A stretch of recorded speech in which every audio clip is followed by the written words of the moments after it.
Hello there. Welcome into a Monday edition of the show. So glad to have you, whether you're listening on your radio, streaming the show online at extrasports1300.com, or you've downloaded the Extra Sports 1300 app to do your listening, sponsored, of course, by Diversus Health, mental health and well-being for all, a veritable cornucopia of Broncos topics coming your way over the course of the program. I'd love to get your thoughts at 719-247-1313. You could call or text in. It feels different, doesn't it? Today. It feels different getting ready to talk about this football team. And Tony Romo and Jim Nantz were absolutely correct. You know, they said on the CBS broadcast, this is a signature win for Sean Payton as the head coach of the Denver Broncos. It's his best win. It's his best win. You know, I know that this team made the playoffs last year and had to win a game down the stretch to get in there.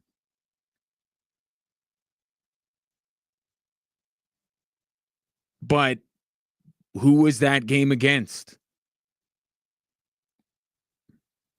Right? You're gonna tell me that beating the Chiefs junior varsity to clinch the 7th playoff spot in the AFC, a playoff spot that's got to go to someone. Now, I don't want to completely diminish it, but look, yesterday is a bigger win. Yesterday is a bigger win because the conversation has to change. It has to. And that's the thing, is that the narrative doesn't change until it changes. And there has to be a catalyst for it. And yesterday was that catalyst to change the conversation about what this Broncos team can be. But what Romo and Nance said yesterday, I'm not saying that they don't know the context of it. They're two of the best at what they do. I'm sure they understand. But just to say, oh, it's a signature win, it's the biggest win for Sean Payton, that doesn't go far enough, I don't think. Because, yeah, if they would have beating the defending Super Bowl champions, that's a huge win. That's a signature win, no doubt about that. But I go back to what I was laying out late last week, about why this was such a difficult matchup for the Denver Broncos.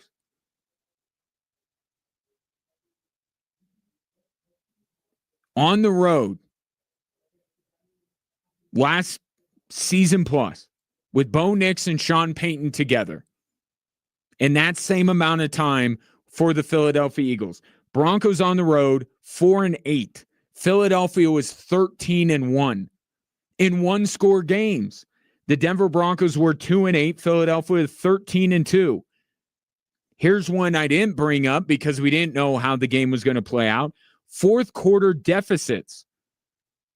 Broncos had faced 6 over the last season plus.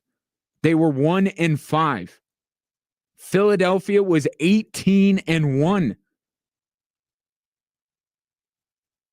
It's not just beating the reigning Super Bowl champions on the road. Even if you throw in the fact that it was on a short week, that still doesn't go far enough in explaining how significant this win is for the Denver Broncos.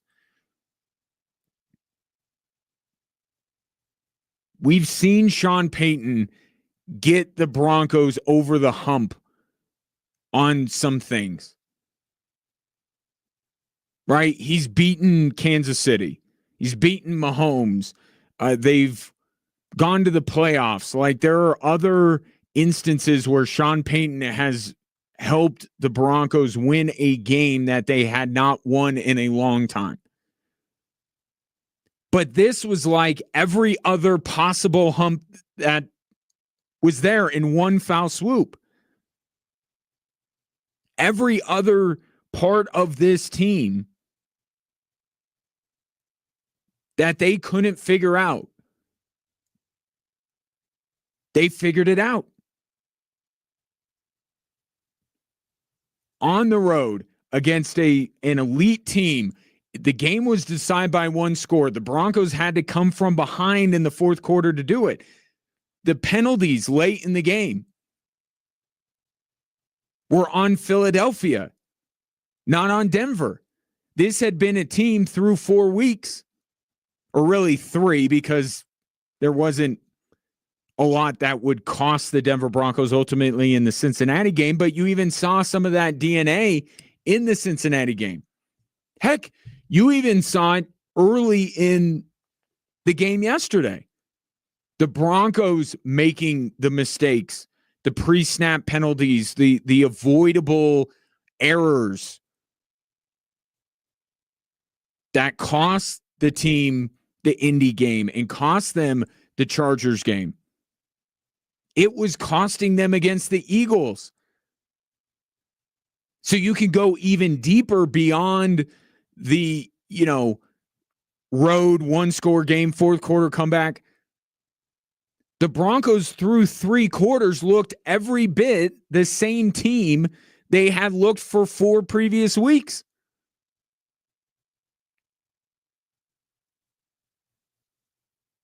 But every single one of the remaining demons for this Broncos team were exercised in that one game. For every reason that I laid out and so many other people laid out for why the Broncos were not going to beat the Philadelphia Eagles, the Broncos won anyway.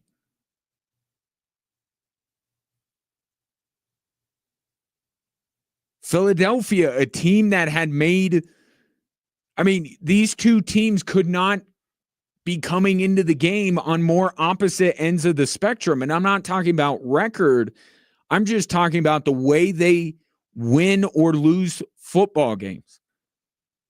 If you would have, or if I would have told you, hey, the Denver Broncos are going to win a one-score game in Philadelphia, and the Philadelphia would be the more error-prone team late in that football game. And, oh, by the way, the Denver Broncos through 3 quarters are not going to look any different than the team that you remember them coming into the game. You would have said I was crazy.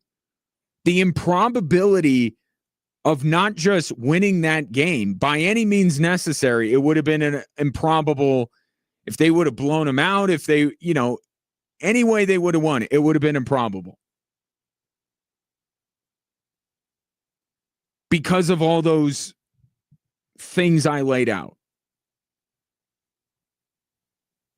But the way they won a game that had so many pain points for the Denver Broncos, presented so many situations where we had not seen the Denver Broncos come through. But being the more disciplined team, the better fourth quarter team, the more disciplined team, winning a game that way makes it all the more improbable.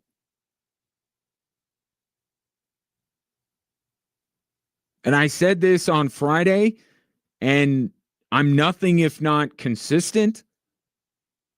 I said on Friday, if they win this game, what game on their schedule can they not win? And I'll stand by it and ask the question right now. The Denver Broncos, given everything I just said, they won that game. Is there another game on the schedule where you go, yeah, definitely not?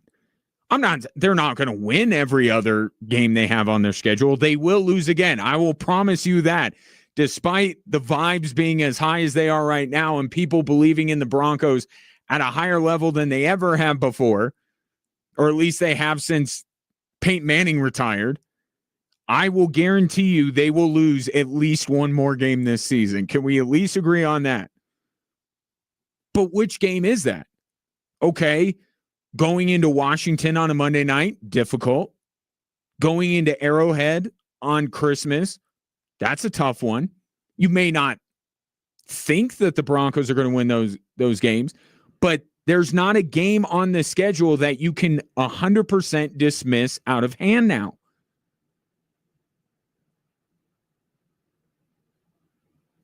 That's the type of perspective-altering win the Denver Broncos had yesterday. Is there's not one game on the schedule where you go, absolutely not. Do I think they'll go into Arrowhead and win on Christmas? No. Is that a more difficult game than going into Philadelphia on a short week against the defending Super Bowl champions who had found every way to win their previous 4 games? No. This is the most, and I pushed back against this on Friday when I saw some of the nonsensical things being said and written, that somehow this was the 5th most difficult game remaining on their schedule. This was the first most difficult. And I'll tell you this too, it was the most difficult game on their schedule coming into the season. And it only got more difficult as the first 4 weeks of the season played out.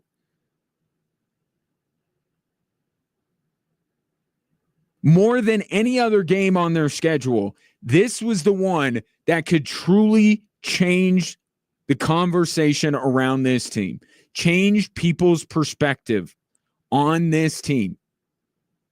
And Sean Payton absolutely knew what winning that game would have done for his team. Nope, not that. Let's do this instead. These games that have a ton of upside. Now, don't get me wrong, there's downside, but there's a ton of upside relative to defining like what you become. And this is one of them. And,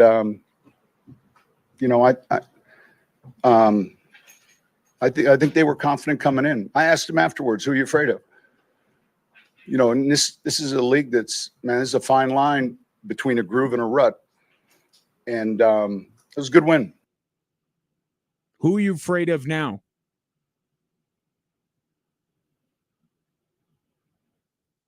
Nobody. Why should the Broncos be intimidated, fearful, scared of anybody? How can they go into any football game from here on out and not think that there's a good possibility they're going to win? They won't win every game. And this is not, all of a sudden now the Denver Broncos are the best team in the league. We don't have to go that far and still give the Broncos proper credit. But from a psychological standpoint, every time the Denver Broncos go into a tough environment, whether it be Arrowhead, whether it be the Commanders game late in the season on a Monday night, whether it's playing the Chargers again, any of these games going into the playoffs,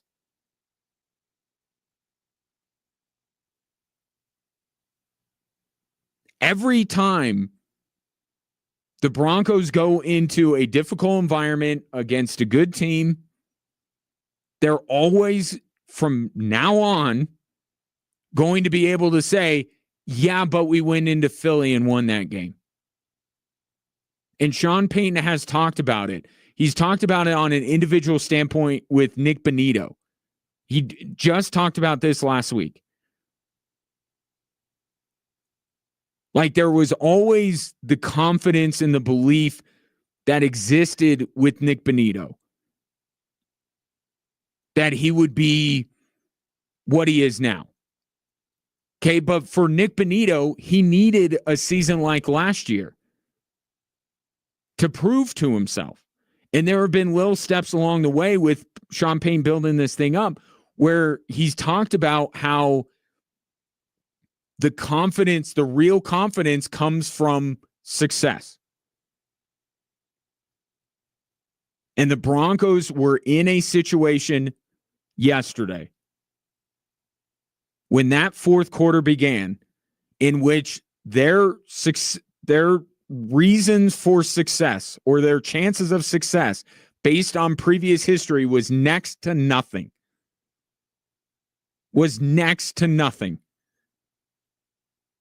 And yet they pulled it out. And for the rest of the season, whether it's the Broncos internally or you and I talking about the Broncos in the way we do on a daily basis, anytime there is a game where you go, I don't know about the Broncos' chances, you will always have to say, yeah, but remember they went in and beat Philly. The perspective around this team has changed. This is a watershed moment for the Denver Broncos. How they are perceived will be different moving forward, and the question ultimately becomes, how do they deal with that? 719-24-7, 1313. Take your thoughts on yesterday's win. But here's maybe even the better question. Because Tony Romo, Jim Nantz, they picked it up immediately on the broadcast. You knew it. I knew it. That beating Philadelphia would be a signature win, would change the conversation. The better question is, how did they do it? Delve into that next on Extra Sports 1300.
The national keyword for the 5K a day is bonus, BONUS. If you text that to 95819, you'll be entered for a chance to win $1,000. We're giving away $1,000 5 times a day, Monday through Friday. We're calling it the 5K a day because that's exactly what it is. It's right here on Extra Sports 1300. Broncos beat the Philadelphia Eagles in a game that I think has to change the perspective around this team, both within the team and then outside of it. Because now there's not a game on the Broncos schedule that you can 1,000% dismiss out of hand. Because I don't know that they'll be walking into a situation more difficult than that one. Doesn't mean they're going to win every game from here on out. Of course not. But there have been games, even during the Sean Payton era, where you go, yeah, no way. Even if you're quite high on the Denver Broncos, there's games that you're like, yeah, no, not that one. And then you try to make the math work around it. Like, oh, I can still say that the Broncos are a playoff team, even if I mark off any trip to Arrowhead as a loss. But now it's like, there's not a game that you can completely dismiss them. But here's the better question coming out of yesterday. How did it happen? Right? Because if the Broncos don't know how it happened, then they're not going to be able to parlay this into anything. Right? That old saying that coaches like to use, you got to know why you win and know why you lost. The Broncos really didn't have a lot of answers as to why they won beyond just, player and coach speak, which, to be fair, Monday film study usually reveals a lot of stuff. But if you listen to the Broncos at the podium, Bo Nix included, you didn't get a lot of concrete answers as to why, despite the Broncos and the Eagles being on opposite ends of the spectrum, when it comes to how they perform in one-score games and how they do against the best teams in the NFL and how bad the Broncos are on the road versus how good the Eagles are at home. They couldn't explain why that was the game that they figured it out. Not the Charger game, not the Colts game. It was this one. There weren't a lot of answers, but I'll give it my best shot. And I think Bo Nix talked about it without actually acknowledging that was the moment where the Broncos exercised all of these demons. I wasn't surprised. Next thing I knew, he was just giving me the hash, giving me the call, and knew we had one play to go get the job done. And Troy ran a great route, and we've been practicing that for a couple of weeks, and he got in the end zone. I mean, just trust in his players, and we got the job done. That 2-point conversion is that's the moment. And Sean Payton has done this before on the biggest stage that sport has. He went into halftime knowing that if his New Orleans Saints just went out in that second half and played Peyton Manning and the Colts straight up, they would lose. That they were not better than Indianapolis. So he had to do something to make up the difference, to flip the game. And to start the second half, what did the Saints do? They recovered an onside kick. If Sean Payton doesn't make that call, the New Orleans Saints do not win that Super Bowl. If Sean Payton just trots out Will Lutz to kick the extra point, and that is a 3-point game, I don't think that the Broncos win that football game. He had to go for 2. And I wasn't sitting there after the Broncos scored that touchdown and thought they should go for 2 here. Just like when I was watching that Super Bowl during who performed at halftime, doesn't matter. Whoever was performing at halftime, I wasn't watching and going, you know what the Saints should do? Onside kick to start the second half. But you look at it in retrospect or even in the moment. Even in the moment when that onside kick happened, you went, oh, this is brilliant. This is absolutely what the Saints have to do. And it's the same thing yesterday. Now, not nearly the stage, but for the Broncos, in lieu of a Super Bowl, until they get to a Super Bowl, if they ever get there, that was their Super Bowl in many ways yesterday, right? It's the biggest game they've played.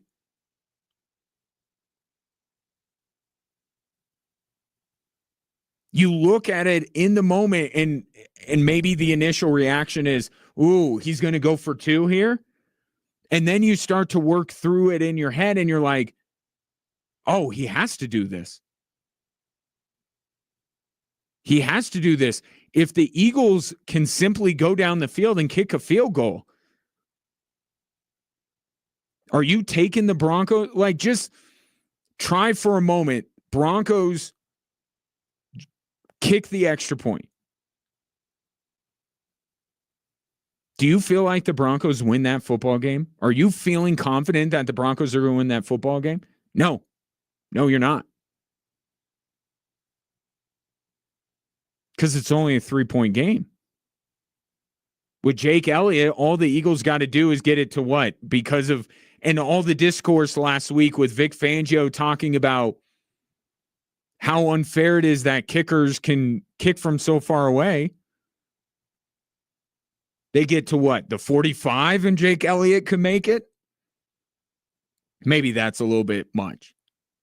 But the point is, without him going for 2 and putting the Eagles in a situation where they must score a touchdown, the Broncos probably don't win that football game.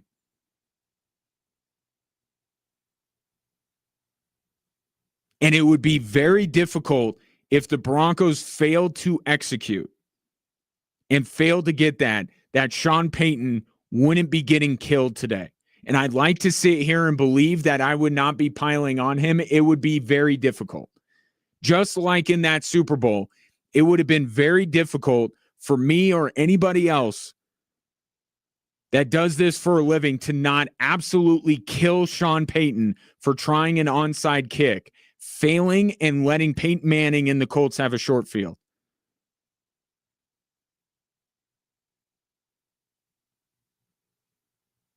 It would be very difficult not to do that, but it really was the right call. It really was, because the Broncos could not live with a field goal, with this being a field goal game. They had 2 games not that long ago, the Indy game and the Chargers game, that came down to field goals. Think about the psyche of the Denver Broncos. If late in the game, all their opponent needed was a field goal. Yes, to tie it, but would it have been an almost certainty that the Eagles would have gotten into position to kick a field goal?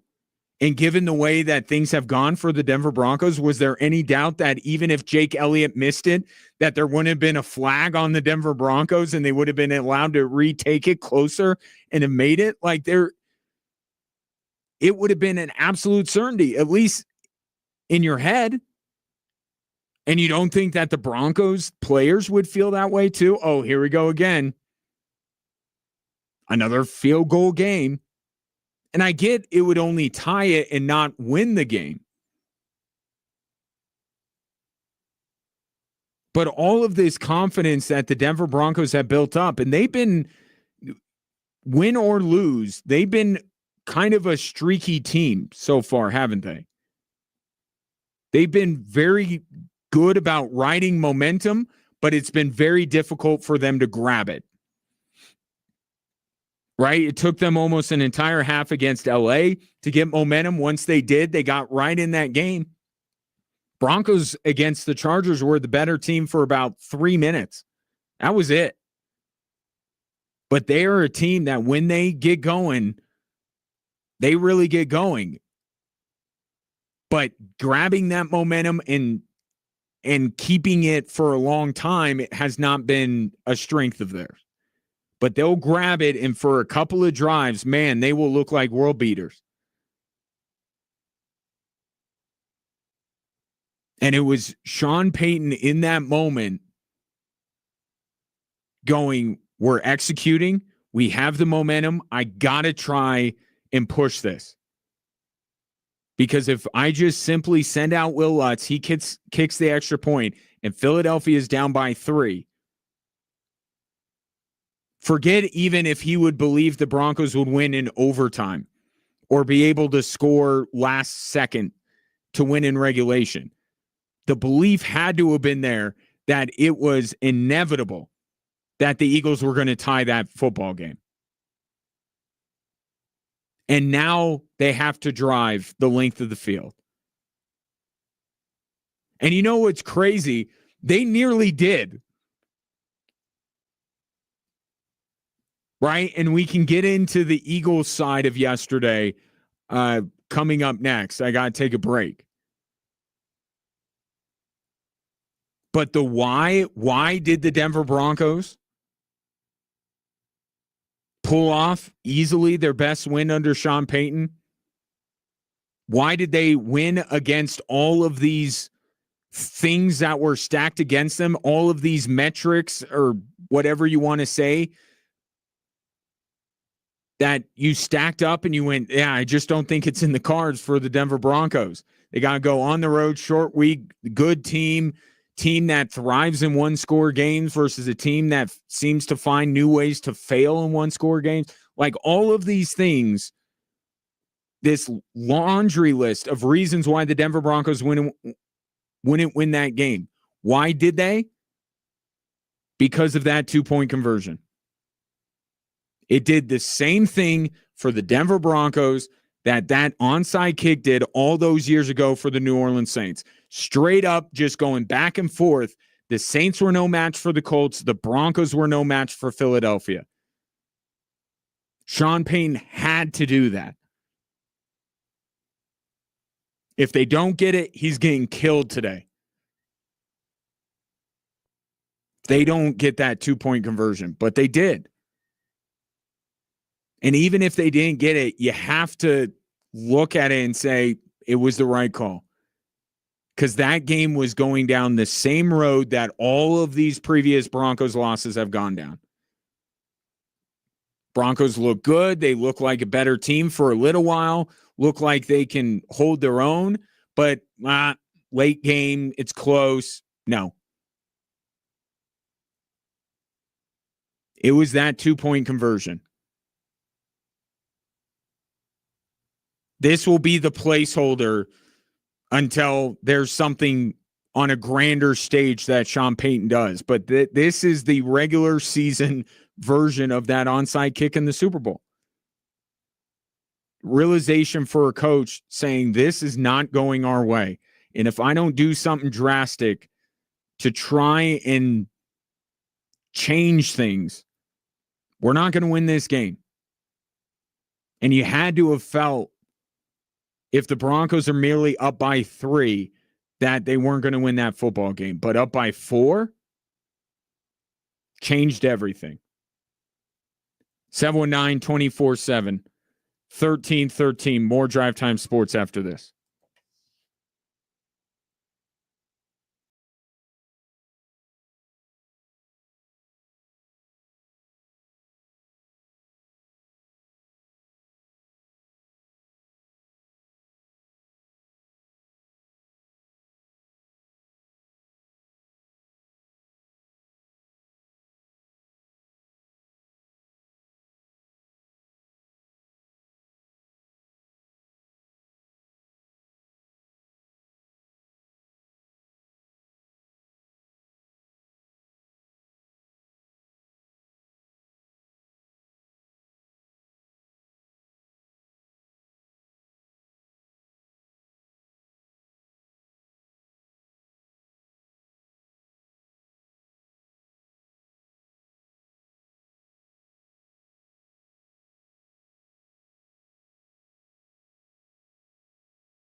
Actor, comedian, writer Tom Segura is one of the biggest names in comedy, and he is currently selling out venues all over the world on his Come Together tour.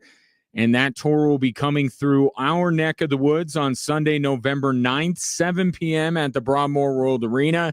Tickets on sale now. You can go to extrasports1300.com to go get those. On the 2-point conversion called by Sean Payton, Sean Martinez says on Instagram, it was a brilliant move for Sean Payton to go for 2 points to show confidence in his team. That was the best coaching decision in the Payton era.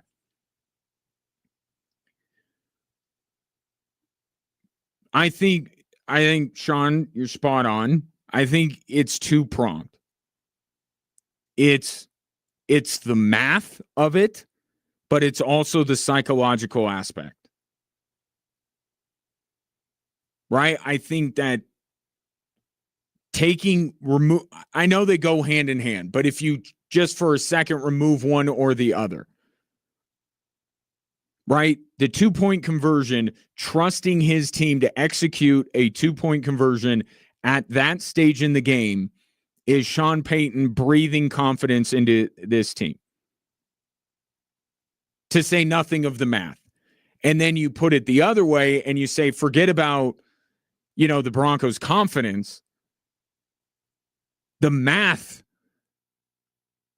made some sense. Now, it doesn't mean that every coach isn't going to do that. They'll sit back and go, hey, we got 3-point lead. They can go down and we'll try to stop them from tying it. But you can't really separate the two and there's never one reason for doing something.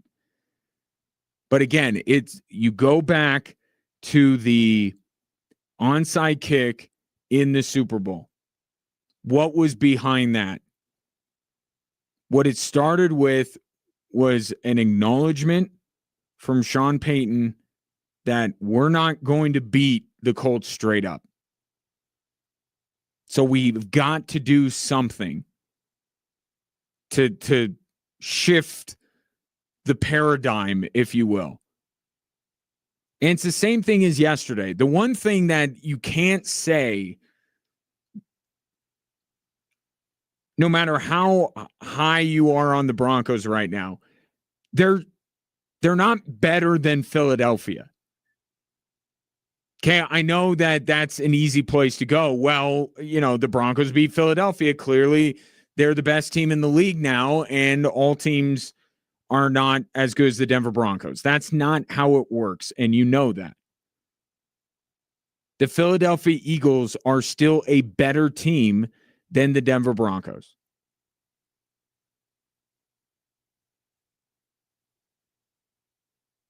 Right now, they are. And Sean Payton knew that. Philadelphia was the better team by a wide margin for 3 quarters. Like, maybe you could get in with a counter argument if the Broncos had blown out Philadelphia. But we still didn't see the Broncos best Philadelphia for 4 quarters. They bested them for a quarter. And I think that's what went into it first was we're not going to beat this team going straight. We got to do something here.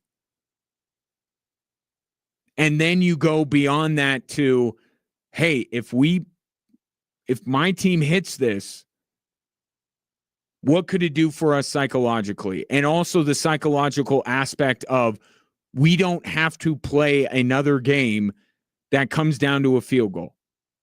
Right? That's what that 2-point conversion guaranteed.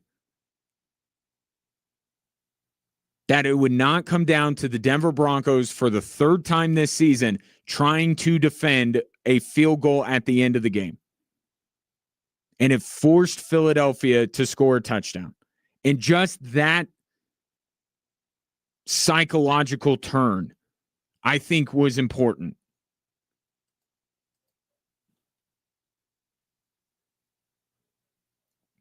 But look, there is, because that's been the bigger national story. It's not been the Broncos, it's been Philadelphia, right? And I get it. The storylines write themselves, right? Philadelphia's been playing with fire. They finally got burned. You can't be in all these one-score games and expect to win all of them. And then there will be the conversation about the penalties. Let me go on the record and say I don't understand why the intentional grounding that was ultimately picked up was picked up. To me, it's very clear that Bo Nix intentionally grounded that football. And when Gene Steratore tweets out, the whole rule and then says Adam Troutman was in the vicinity, well, please define what vicinity means. Because Bo Nix wasn't throwing it to Adam Troutman. To me, that looks like intentional grounding. But hey, we talk about the eye in the sky. That eye in the sky buzzed down and said it's not intentional grounding. Right? There was a clear pass interference call that was missed on that final drive that would have put the Philadelphia Eagles in much closer range.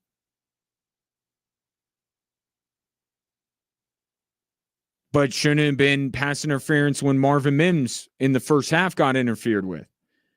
I hate playing this game. I don't like the whataboutism when it comes to the officiating.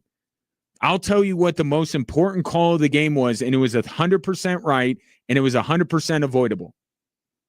What Zach Bond didn't have to do. And it was absolutely the right call to throw the flag. And that was the most important penalty or non-penalty of the game.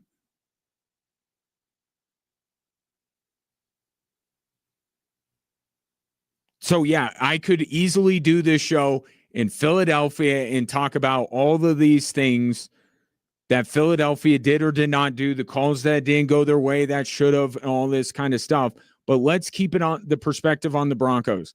The Broncos lose that game 10 out of 10 times. Right? They're always the ones that are committing the mistakes late in the game. They weren't that team yesterday. They're the ones that have the ticky-tack fouls going against them. Not to say that they're bad calls, but they're little ticky-tack, right? The leverage.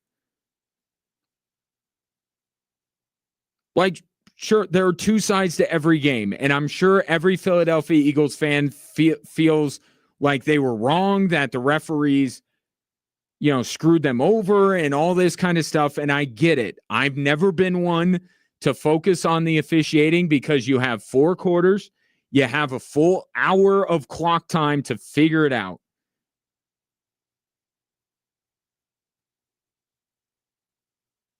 And with the Philadelphia Eagles playing the way that they have, like, was there any thought that the Eagles, if they were going to get burned eventually by playing all these one-score games, did you think it was going to be the Broncos? Of course you didn't. Because the Broncos, everything that happened in that game was counter to what the Broncos have been. They were the better team in the fourth quarter. They're never the better team in the fourth quarter. They didn't make the mistakes late in the game other than, if you want to say, Bo Nix is intentional grounding that was picked up. They're always the team that makes the mistakes late in games. I'm not saying that this would feel the same way if the Broncos would have lost yesterday. But there was so much stuff going on in that game to at least get the Broncos to have a chance to win that game. through 3 quarters, it was like, oh, this is normally scheduled programming. This is everything we thought that the Broncos were, or at least I did. I don't know about you. I said it after the Cincinnati game. With the way that the Broncos let their foot off the gas against Cincinnati, thinking the job was done, it was going to hurt them. And I thought that the Broncos offense would have a lot of trouble against the Eagles defense. And for 3 quarters, I was 100% right. And then the fourth quarter happened. And it was so counter to everything that the Broncos have been and the Eagles have been. Sure, there were some calls that could have, would have benefited Philly, would have hurt the Denver Broncos, but I am not that kind of a person. The Eagles, the fact of the matter with Philadelphia, you had 3 quarters to bury that football team. The Denver Broncos offense was doing nothing for 3 quarters. You had every opportunity to put that game completely out of reach, and you didn't. So to me, like always, blaming the officials is such a loser thing to do. Because I have been railing against that when Broncos people have brought up, woe is me, the leverage call, how unfair, they missed this, they missed that. Sorry, it's a 4-quarter game. Figure your stuff out before that. So the same rules apply even with the shoe being on the other foot. Philadelphia had a chance to bury the Denver Broncos, and they didn't. And still, you didn't think that the Broncos were going to pull that game out. And yet they did. And again, it goes back to that 2-point conversion. 719-24-7, 1313. Coming up next, you'll hear from Sean Payton and Bo Nix on this win and how it changes things for the Denver Broncos. And Patrick and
Welcome in hour 2 on this Monday, and what a Monday it is. Broncos with a perspective-altering win going into the house of the defending Super Bowl champions, a team that thrived in one-score games while the Broncos found every way over the last 2 years to lose one-score games.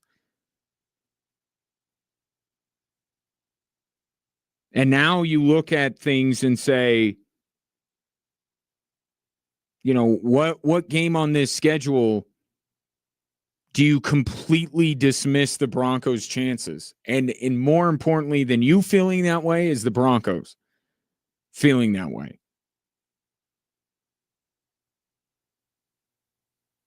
Welcome into the show. Appreciate you watching on our social media platforms at Extra Sports 1300, YouTube, Instagram, Facebook, Twitter. You know the deal. While you're there, feel free to comment, like, subscribe if you don't mind. Let's hear from a couple of the important figures in yesterday's 21-17 win. Let's start with Sean Payton, who actually felt before the game like they had a great chance to win. I think the locker room prior to today felt like this was going to be the result. I mean, I've done this long enough. I've got pretty good instincts. And then, you know, as a coach, you're waiting to see. And at halftime, I felt really good. You know, despite the unsuccessful drives offensively, I loved where we were at. And that's interesting because I don't know that a lot of people were feeling that way. Now, we weren't all in the locker room. So it kind of begs the question, when the Broncos win a game like that, you wonder, was it there all along? You know, like the movie She's All That. Were the Broncos always hot? They just needed to take off their glasses and you would realize it? Was the formula there for this football team to have the chance to beat a Philly, the defending Super Bowl champions, in their building?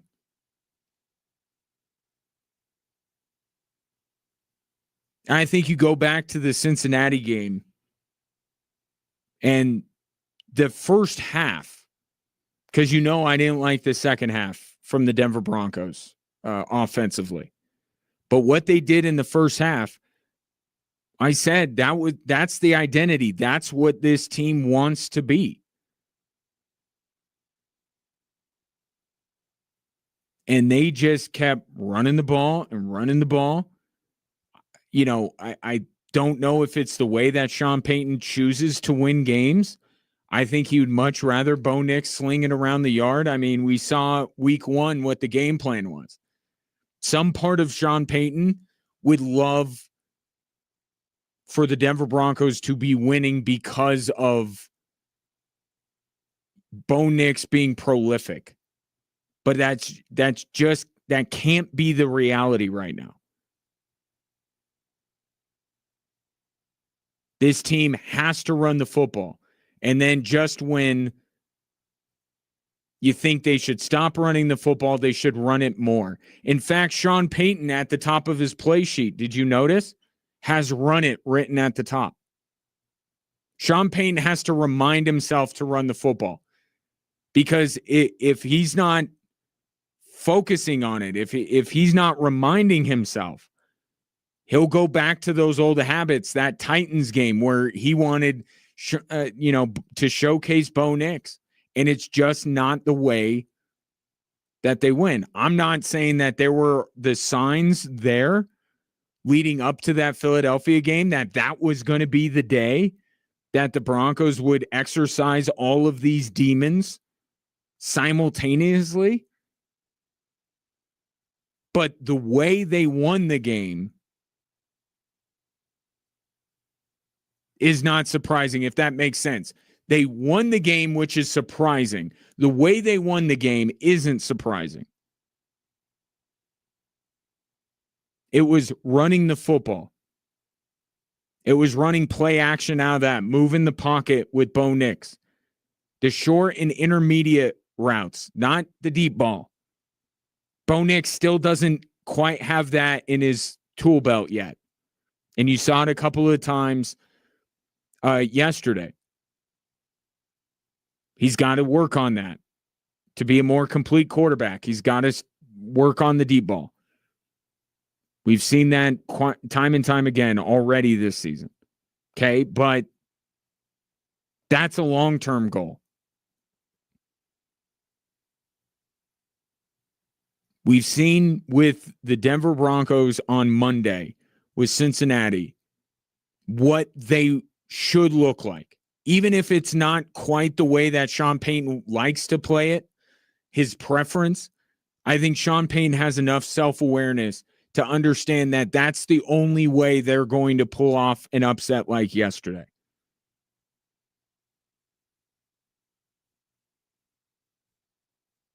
Is if they play to what the identity of this football team is. The Broncos' offensive line is their identity. Right? And what do they do better than even pass blocking is they run block. And all offseason, it was Sean Payton acknowledging they had to get better in the run game. So they get J.K. Dobbins, they draft R.J. Harvey. The problem is Sean Payton took them out of that identity right off the bat against Tennessee. They weren't able to establish that identity against Indy because Indy was moving up and down the field on them. They had to keep up with Indianapolis. I think the Chargers, you could give them some credit for taking away what the Broncos wanted to do. But then when there was no opposition to it, the Cincinnati Bengals were going to let the Broncos do whatever they wanted. They ran the football and played Bo Nix off of that. And that's the way right now how they have to win. Here's Sean Payton on why they won. The thing we did was, when you play someone like that, you're going to get punched, and it's not going to be easy, but we kept fighting, and that's what I was most encouraged about. Just the fight, the grit, and then you felt that, this is a funny thing, that momentum shifted, and when that happened, it's pretty powerful. And getting back to the was it there all along question. After 70-20 2 years ago, I don't think there has been more than a game or two where I've ever questioned the Broncos' fight.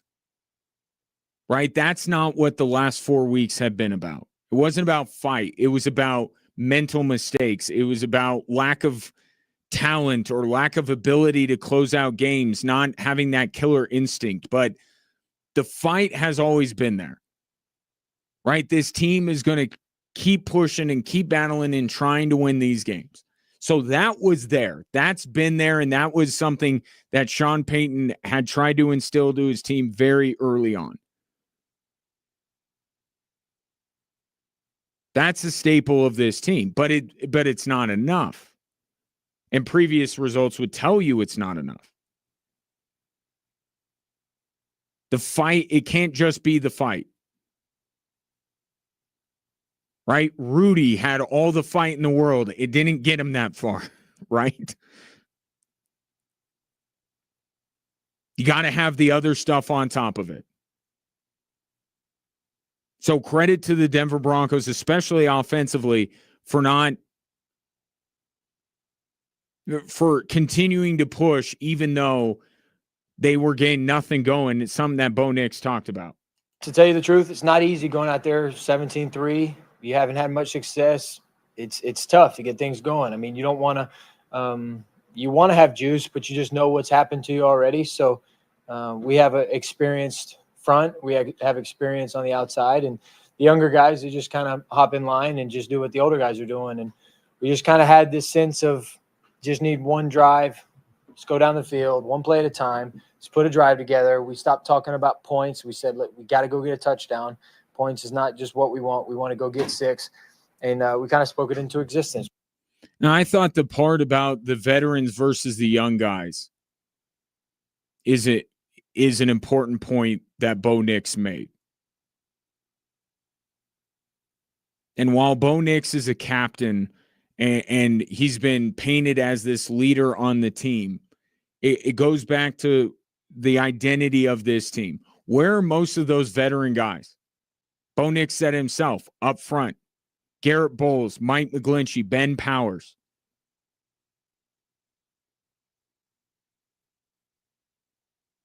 Those are the guys that Bo Nix was looking to. Right, with some of these other young guys. And now you bring in, a J.K. Dobbins, who's played for winning franchises, who has done winning, who has won close games.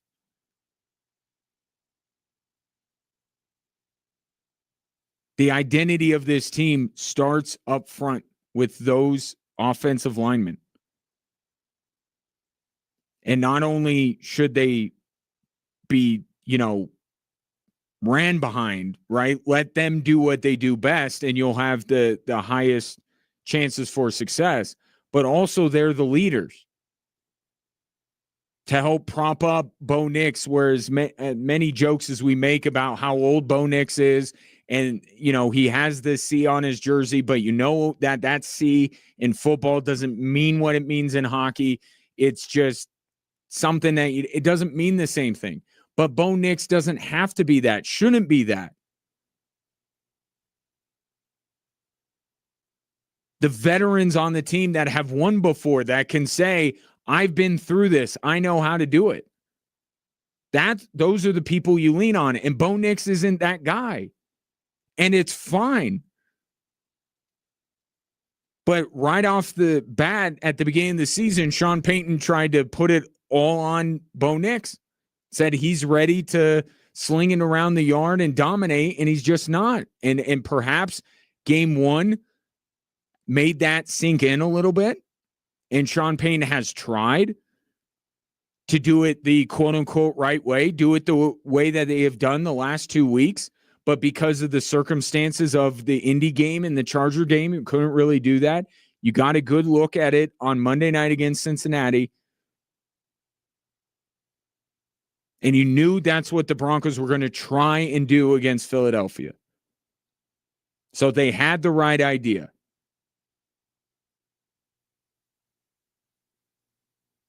But for the first time, it worked. It worked in a big game, in a close game. So, but that was what was there before, was the idea of how the Denver Broncos win football games, not with Bo Nix trying to, be Josh Allen or Patrick Mahomes or Lamar Jackson. It's running the football over and over and over again, the body blows, and then relying on the defense.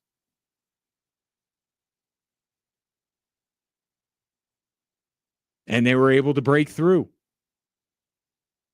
in the most significant way that they could have possibly imagined, beating the Super Bowl champions. 719-24-7-1313. How does this change things for you when it comes to the Denver Broncos? Because I think it has to. You can't just look at that game yesterday and go, okay, that's fine. No, I think something has to change, even if it's just, well, now maybe I don't look at other games on this schedule as definitely Broncos losses. It could be something as simple as that. It doesn't have to be the big thing that, now the Broncos are the best team in the league. I don't think they are. If they played a 7-game series against the Eagles, I'm pretty sure the Eagles would finish that thing off and, what do they call that, a backdoor sweep? Play that game tomorrow. How do you think it goes for the Denver Broncos? So, but that's fine. It doesn't have to be the big proclamation that now the Denver Broncos are the team to beat in the NFL. But this is a team that exercised some serious demons. And now there's not a situation that they're going to walk into the rest of this season where you go, well, see, the Broncos have never done it. They've never won this kind of a game. That game on yesterday checked every box in terms of what makes this a difficult matchup for the Denver Broncos. Checked every box. But the Broncos won. 719-247-1313. Our newest nominees, by the way, for Athlete of the Week are up and ready for your vote at extrasports1300.com. It is Trey Salas of Mesa Ridge, Anaya Wright of Rampart, Swami Mbaya from Fountain Fort Carson, and Michelle Morales from Falcon. You could go to extrasports1300.com and cast your vote. The leading vote getter will join me on the show on Friday, which means you only have till Thursday night at midnight to cast your vote. Extrasports1300.com to vote for our Athlete of the Week, sponsored by Blackjack Pizza and Salads.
Your latest national keyword for the 5K a day is dime, DIME.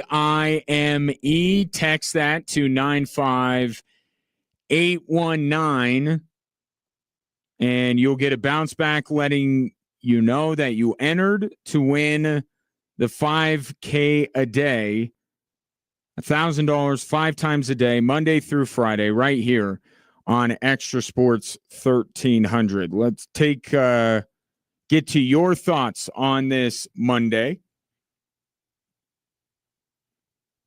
Broncos beating the Philadelphia Eagles. Tom asked, was yesterday the ceiling for Bo Nix? In terms of the way that he plays in a fourth quarter, yes.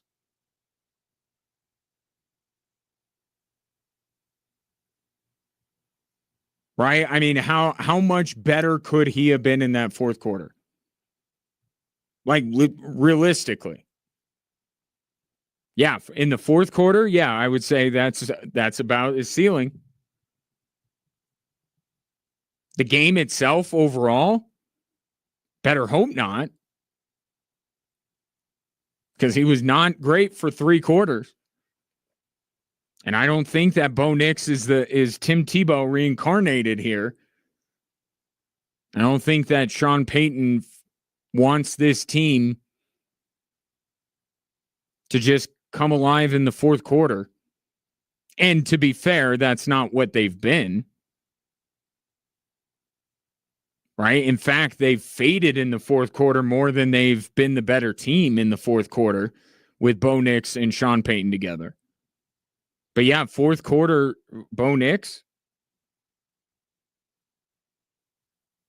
I would say that I don't know how Bo Nix can get much better than that fourth quarter.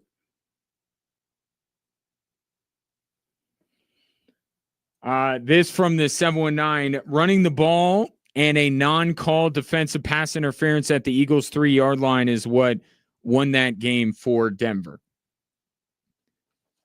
I agree on the running the ball.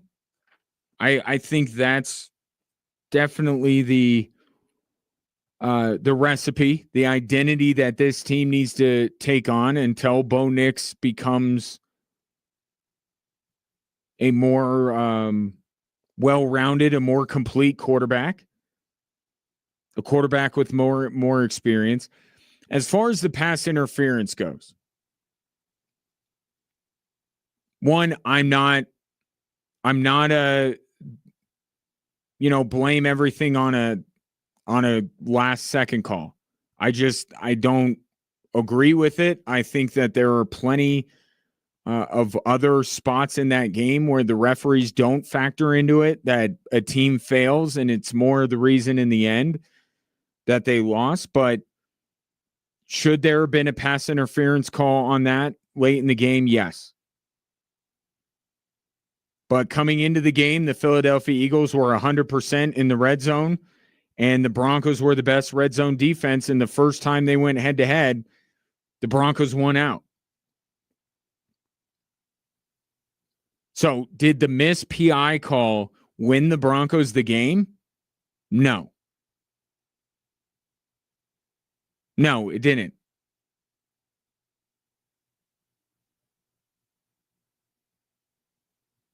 But should there have been a pass interference call, and it would have been very interesting late in that game with the Eagles needing a touchdown? Yeah, it would have gotten more interesting. But to make that leap or make that jump, maybe it's not a leap, more of a hop, a jump, that, definitely the Eagles score that touchdown. I don't know. I don't know that they do.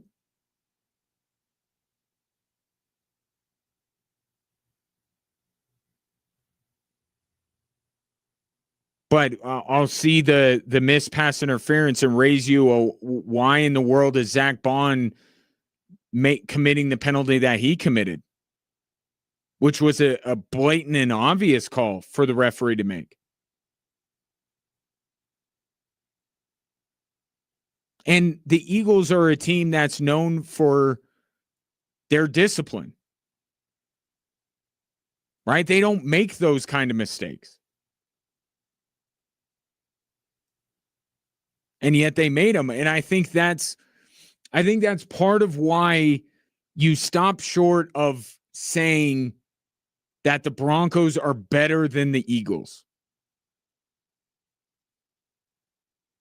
Right? I think you have to stop short because that game was uncharacteristic for the Eagles. Right? The fourth quarter, the way that game turned out, the way that game ended was very un-Eagle-like. But the significance of it for Denver is that it was so un-Bronco-like for them not to be the ones committing the penalties, for them to be the better team in the fourth quarter. They had not been that so often over the last year plus. That's the significance. And I don't want to say that you'd have the same reaction today if the Broncos didn't win, if that game played. Let's say pass interference call is made, Eagles score a touchdown, win the game. We wouldn't have this conversation, be having this conversation. Right? Because it would be very much the Broncos losing the game in the same ways they've been losing games. But the fact that they pulled out a game like that was so un-Bronco-like. It feels like it's a turning point. But yeah, the Eagles are going to figure it out. They're going to be fine. That game certainly meant much more to the Denver Broncos than it did the Philadelphia Eagles.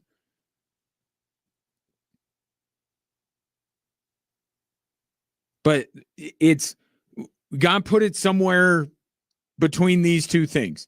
No, the Broncos are now not automatically better than the Eagles.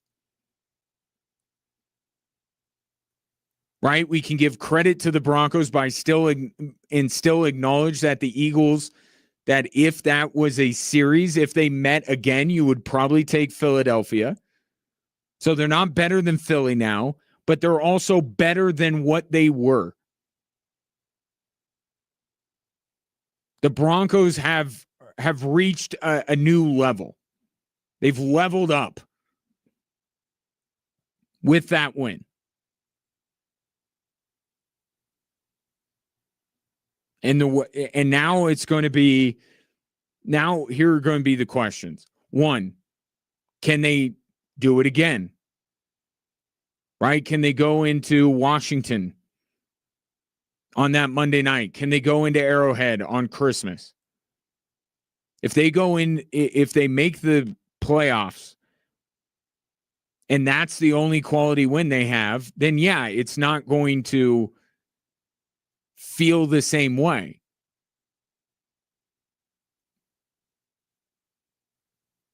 But now you're asking a question like, I'll give you the big topic for tomorrow's show, Broncos related. Letdown game. Right? When's the last time we talked about the Broncos having a letdown game? And I'll tell you, with Bo Nix and Sean Payton, it's been never. You know why? Because they haven't had a signature win, to use Jim Nance's words from yesterday. They haven't had a win like this with Bo Nix and Sean Payton together. And the letdown game comes after the signature win. That's what the game in London becomes. We haven't had this kind of conversation, and there are going to be more conversations that you and I will have over the coming weeks that we have not had with the Denver Broncos. Certainly about the Sean Payton-led Broncos, but even many iterations of the Broncos before Sean Payton arrived. That's why I say it's a perspective-altering win. You're not crazy to be like, well, what can't the Broncos accomplish on their schedule now? What game can't they win? And the answer should be none. They could win. If winning that game yesterday means they can win every game remaining on their schedule. They won't, but they can. They have the ability to do it because they were able to come through as the better team in the fourth quarter on the road against the defending champions, not beating themselves and in sticking to the identity that this team has needed to have, that Sean Payton himself has said they needed to have, but he was the first one to bail on it when the season kicked off. So I think the perspective around this team changes with you and I, but I think it changes in the locker room as well. And it's a lesson to Sean Payton. Don't deviate from this. This is how you win. You just knocked off the best team in the league by playing this way. Don't get cute now. Don't start to now showcase Bo Nix.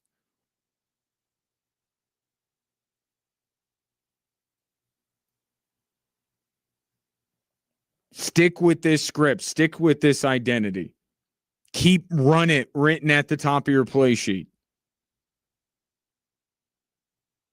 719-247-1313. Somebody wants to know, how do the Jaguars beat the Chiefs tonight? I don't know if Liam Cohen might be listening. We'll talk about that game and take more of your Broncos thoughts next.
The latest national keyword for the 5K a day is dime, D-I-M-E.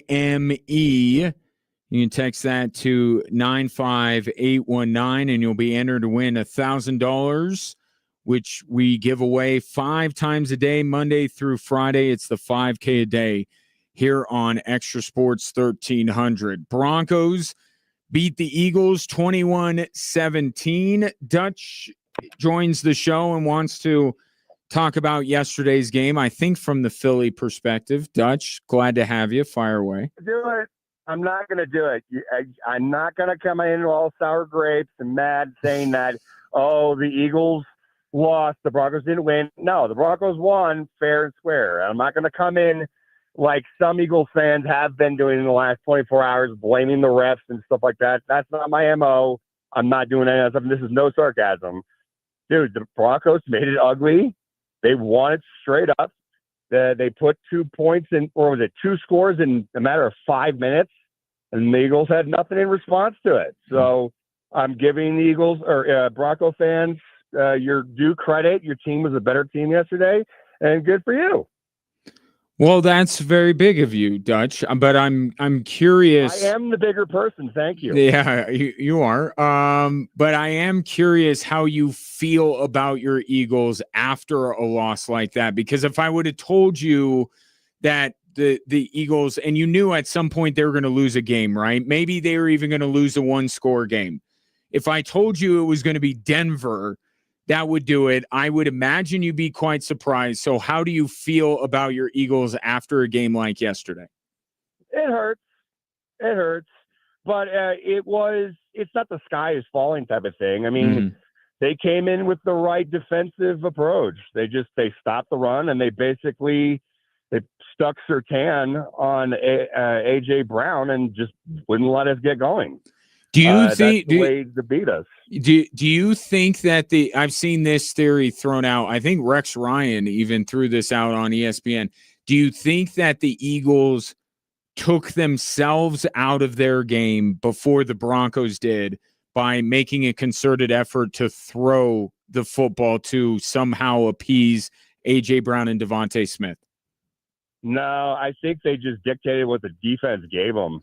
I mean, I think even Romo even pointed it out at one point. They weren't allowing us to run. They just were like, nope, you're going to have to beat us a different way. And and so it was a matter of we just kind of had to take what the defense was giving us, and they just had the right defensive mindset, and they just uglied the game up, and that's the way to beat us. And I know all the teams from here on out are going to take note of that. I think they will, but I think, Dutch, thanks for the call. Call more often. Love hearing from you. I think your Eagles will be fine. I think they will adjust from this. Yeah, I don't buy. Like, I could see first play from scrimmage. Like, okay, let's try to go to A.J. Brown.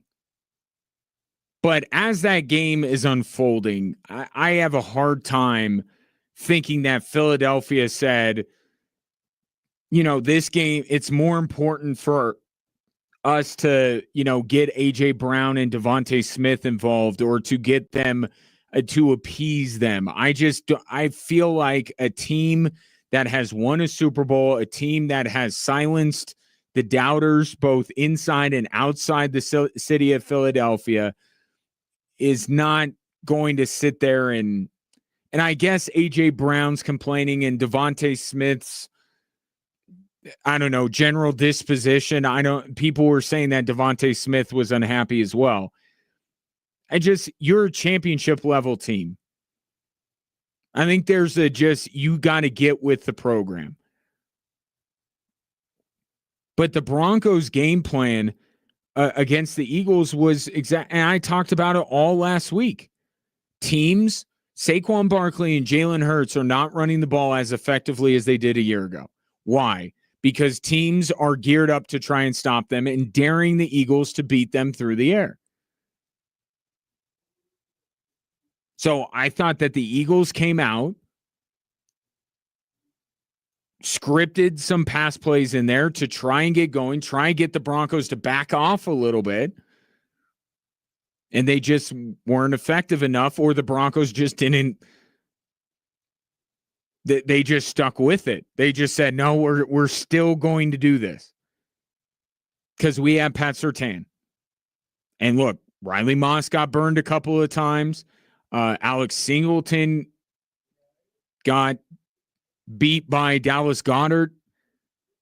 It would have been very easy, I think, given the way that game played out for Vance Joseph, to be a little panicky and go, okay, I got to give Riley Moss some help.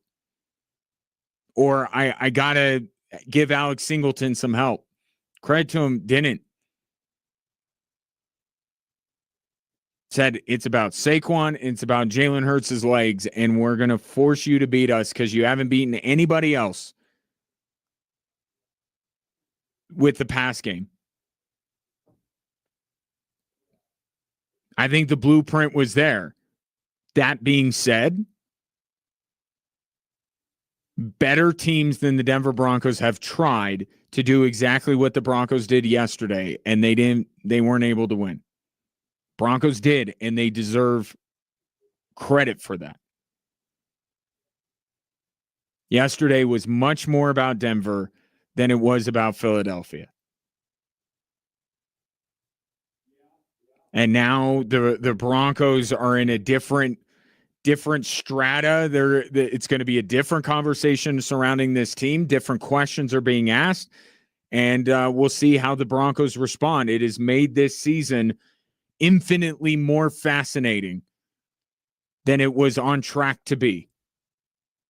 Right? Because if they lose to Philadelphia, let's just say what happened for 3 quarters happens in the 4th quarter, and the Broncos lose and they're not particularly competitive. Well, now you have the Jets game in London. Nobody's going to think anything of the Denver Broncos for beating the Jets. Then you got the Giants coming in. Man, as quickly as Jackson Dart's star has risen, it has fallen. You lose to Spencer Rattler and the Saints. And then you got the Cowboys, who nobody believes in. And you got Houston, who I think that game yesterday was much more about Baltimore and the disrepair that they are in than Houston. All right, here we go with Houston. Right? We were looking at Thanksgiving before the Broncos even had an opportunity to prove themselves the way that they had a chance yesterday. And you get that win, and now the Jets is a letdown game. Now you're like, if you're Sean Payton, how do you protect against your team's head being able to fit through the doorway?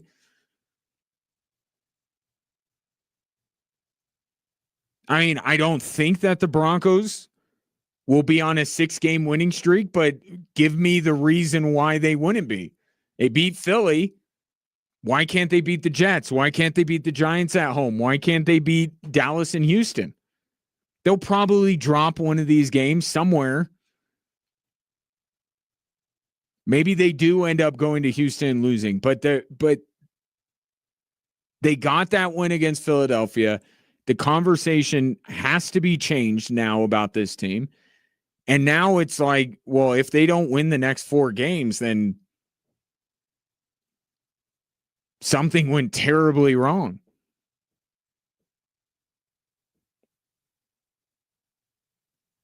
All it takes is that one kind of a win like yesterday.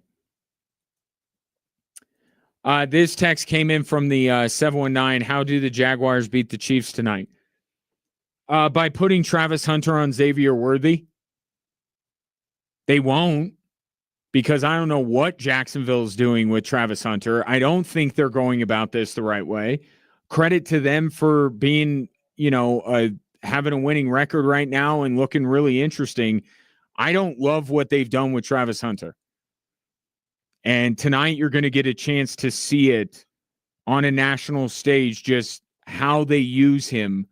I've said from the beginning, I make him a full-time corner, and I bring him along slowly on the offensive side of the football, but because of how right they need to be with Trevor Lawrence and what side of the football Liam Cohen favors. They have tried to kind of split with, and I don't know that he's developing at a great rate at either side of the football. So how do the Jags beat the Chiefs? They won't do it. And I don't even know if they did it, if it would be effective, because, again, they haven't developed Travis Hunter through this first month the way that I would have done it, that I think is the right way to do it. So I don't know if Travis Hunter is capable at this point in shadowing a Xavier Worthy.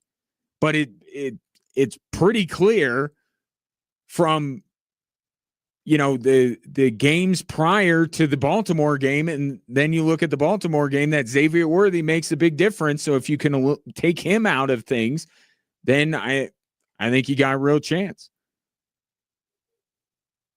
But that game is coming up here. Our coverage at the top of the hour, Jags and Kansas City. And now the AFC West, Aaron called in earlier on in the show.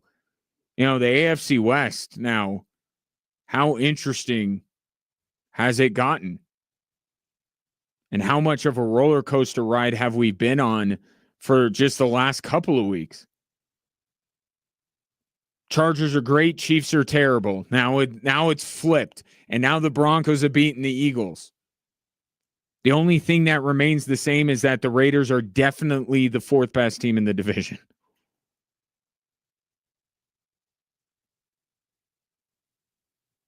And if all of these teams now, if the best version of the Broncos you saw yesterday, let's say that the Chargers can get Joe Alt back and they look better, and now Kansas City, all's well with them because they got Xavier Worthy back.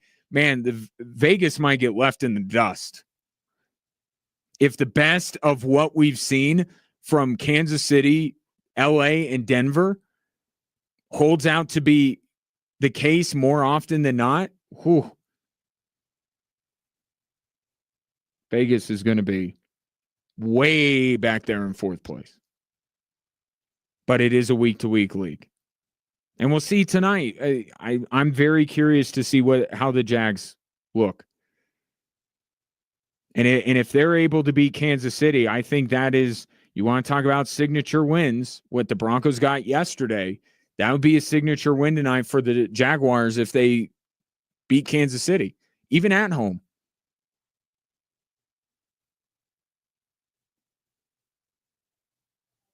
But our coverage coming up at the top of the hour, kickoff just after 6 o'clock. I don't think that the Jaguars beat the Chiefs, just to put that prediction out there. I think Kansas City wins again, and then we go into next week with a great matchup between Detroit and Kansas City. And we find out a lot about both of those teams. Guys, some feel off. Maybe you're tired, your motivation's gone, you're not performing like you used to at work, at home, or in the gym. May not just be aging, it could be low testosterone. That's where Synergenics and Low T Center come in. Their testosterone replacement therapy has helped thousands of men feel like themselves again. I've heard guys say it changed their life, saved their marriage. It's happened before, and here's the best part. It all starts with the free testosterone test. There's really no downside. You go in, you get tested for free. Wait 15, 20 minutes, you get your results back, and then you'll know if it is low testosterone that's causing you to feel this way. And don't let this be a thing that you put off. I know we put off a lot of things. We're dudes. We do this. You could get back to the best version of yourself. Take the first step. Go to trtmvp.com. That's trtmvp.com and book your free test today. The best you is waiting with Low T Center and Synergenics. It has been my pleasure to serve you. Appreciate the interaction. We'll pick up this conversation tomorrow and add something else to it. Avs open the season tomorrow night. hockey season is back, but now football season has gotten a lot more interesting after yesterday. Coming up next, Jags Chiefs here on Extra Sports 1300.